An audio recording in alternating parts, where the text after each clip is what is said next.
In this video, I'm going to overview and analyze Palantir's first annual shareholders meeting, which took place on June 8th, 2021. The actual event took only just 20 minutes, and the stock didn't move much, but the company shared some important details about what its focuses are for the future. Let's go.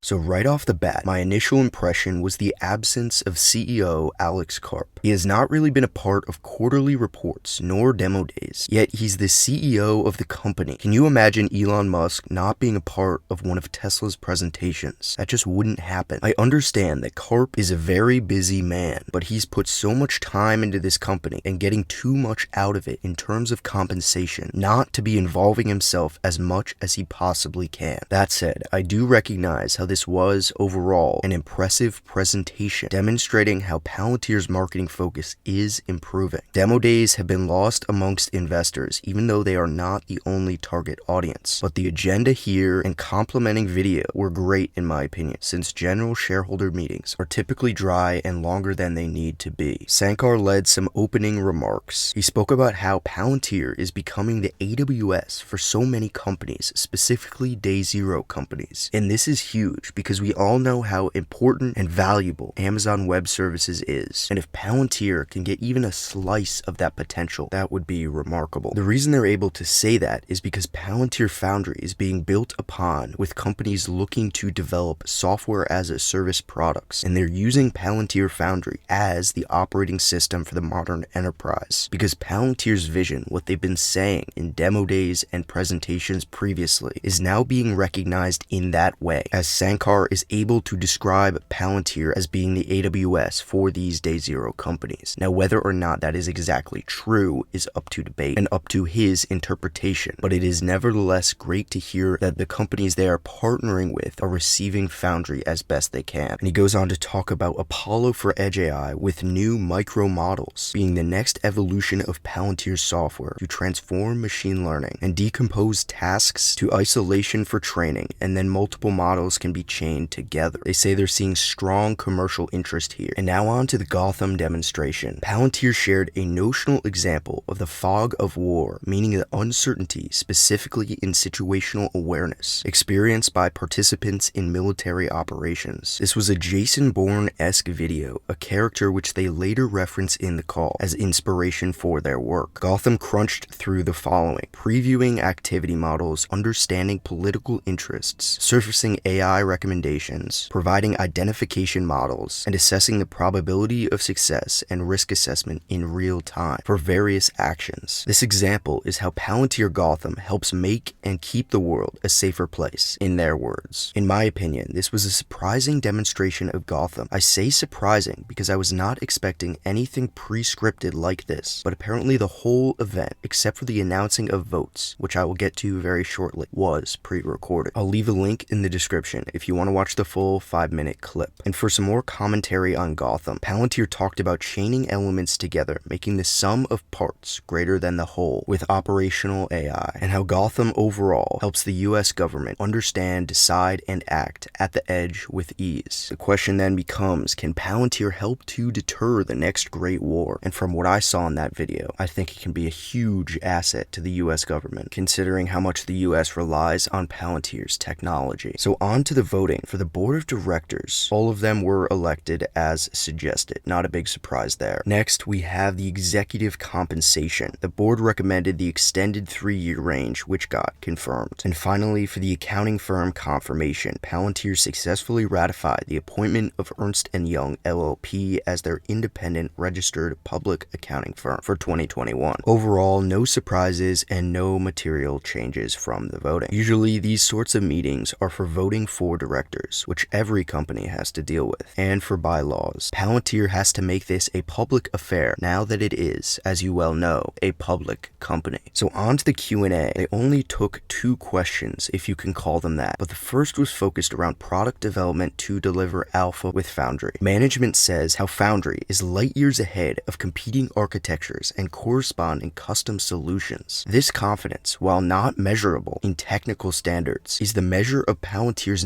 non-existent competition. And this is one of the biggest takeaways. Palantir is stating how competing architectures and even building your own solution are light years behind Palantir's own bespoke custom foundry development, especially with modules and any other sort of customizations. And they said how they've built so much more since their direct public offering, which wasn't even that long ago, back in September of last year, which indicates a very rapid pace of development, which is very important for a high growth company. How fast can you move? How fast can you keep moving? And that acceleration is very important, especially for products and delivering the best for your clients. They say how they continue to deploy core capabilities on top of their core offerings to improve the experience. And the three big points for the answer to the question about product development to deliver alpha is how the marginal cost of data integration is approaching zero and time is approaching zero as well. This is huge. They're saying that costs are decreasing rapidly, and I pictured an asymptotic curve when they mentioned this. So I'd love to hear more color on this specific mention of approaching zero for data integration and time, because they also go on to mention how the marginal cost of application development is also approaching zero cost, which seems to be something that ARK Invest would want to pick up on. They love to research how battery chemistries and technologies are rapidly declining on cost curves, and same with microchips and computer chips, how those are rapidly declining, and that is part of their thesis for Tesla. So I wonder if they ever do share any Palantir research, if this would be part of the core thesis, how the marginal cost of data integration and time spent aggregating that, as well as the marginal cost of application development, is all approaching zero. That is huge. I'll have to dig into that a little more later on. But that application development is about no code and how you can't design for every use case, but you need to be able to iterate upon any interface that exists to adapt it to whatever situation is necessary. And number three, leveraging the digital twin. They said how Palantir Foundry helps to see around corners into the future and know what to focus on for better solutions. So again, this isn't anything new, but the digital twin really is a key differentiator for what Palantir Foundry helps to provide and allow for companies to use. And on to the second question about day zero companies, or we could call them just SPACs. Palantir is investing in Western innovation companies which are free of legacy corruption and have huge ambition. They say how day zero opportunities are incredibly motivating, and they want to invest with companies that move at pace with Palantir and their products and their platforms, or even faster. And this validates Palantir's end-to-end approach. These day zero companies utilizing Foundry are validating what Palantir has already built. This ties back to how Karp, even though he wasn't on this call, has said before how Palantir builds products 5 years before they are necessary. Now I'm a little skeptical of that being a recurring trend, because that is very hard to do, but this kind of comes back to that idea, with day zero companies being able to utilize Foundry out of the box, adapting Foundry's already existing approach and utilizing that for their startup. They say how they will continue to make investments in this regard, and they already have 5+ SPACs on the books. I made a whole video about this. You go check that out in the card at the top right or in the description after this video. And they say how those companies are able to accomplish their ambitions by building on top of Foundry. So ultimately, I was a little disappointed with what they called the Q&A section, not because the information wasn't good, but because they took only 2 questions and chose which ones they wanted to respond to. It was not a live question and answer session, nor did they put up any sort of Say Technologies question and answer webpage. So from the lackluster Q&A to the absence of Karp, I think Palantir still has a lot to learn. That differential though, from the great experience that I believe they can provide shareholders, with better communication and taking more time to explain in simpler terms their offerings, is an opportunity that I will continue to take advantage of by buying Palantir stock, dollar cost averaging in, as Palantir remains the only company that can deliver near magical products for both government action and commercial enterprise success. In closing, it's worth noting that Palantir has rallied 50% off the lows from $16.35 up to above $25